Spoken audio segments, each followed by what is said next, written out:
Hello friends, welcome back to our channel. இன்னைக்கு நம்ம சேனல்ல டேஸ்டியான முருங்கைப்பூ பொரியல் தாங்க பார்க்க போறோம்.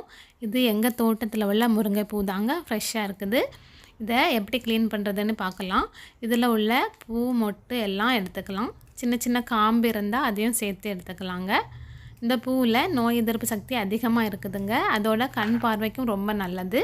அயர்ன் டெஃபிஷியன்சி இருக்கறவங்க, ஹீமோகுளோபின் கவுண்ட் கம்மியா இருக்கறவங்க எல்லாம் இந்த முருங்கைப்பூவை அடிக்கடி சாப்பிடுறது ரொம்ப நல்லதுங்க. இந்த முருங்கைப்பூ பொரியலை சாம்பார் சாதம், ரசம் சாதம், தயிர் சாதத்துக்கெல்லாம் சைட் டிஷ்ஷா எடுத்துக்கலாம். ரொம்ப நல்லா இருக்குங்க. வாங்க இப்போ முருங்கைப்பூ பொரியல் எப்படி பண்றதுன்னு பார்க்கலாம். முருங்கைப்பூவை எல்லாம் தனியா எடுத்தாச்சு. இதுல சின்ன சின்ன சிலந்தி பூச்சிகள் இருக்கும்.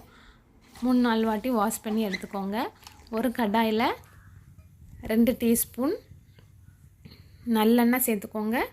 அதோட 1 டீஸ்பூன் ஜீரகம் எடுத்துக்கோங்க. ஜீரகம் நல்லா பொரிஞ்சு வந்ததும் காரத்துக்காக 2 மிளகாய் சேர்த்துக்கோங்க. 2 கொத்து கருவேப்பிலை சேர்த்துக்கோங்க. 10 சின்ன வெங்காயம் சின்னதா கட் பண்ணி சேர்த்துக்கோங்க.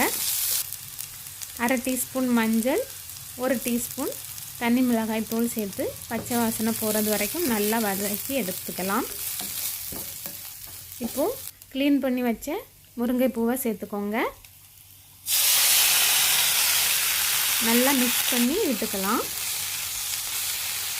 தண்ணி அதிகமாக சேர்க்க வேண்டாம், தெளிச்சு விட்டா போதும். இப்போ மூடி போட்டு சிம்மில் வேக வைங்க. தேவையான அளவு உப்பு சேர்த்துக்கலாங்க. 3 டீஸ்பூன் பாசிப்பருப்பு வேக வச்சு எடுத்து சேர்த்துக்கலாங்க. கொஞ்சமா தேங்காய் துருவல் சேர்த்துக்கோங்க. அவ்வளோதாங்க, டேஸ்டியான முருங்கைப்பூ பொரியல் ரெடி ஆயிடுச்சு. இது முட்டை பொரியல் போல் ரொம்ப டேஸ்டியாக இருக்குங்க. ஃப்ரெண்ட்ஸ், நீங்களும் இந்த ரெசிபியை கண்டிப்பாக ட்ரை பண்ணி பாருங்கள்.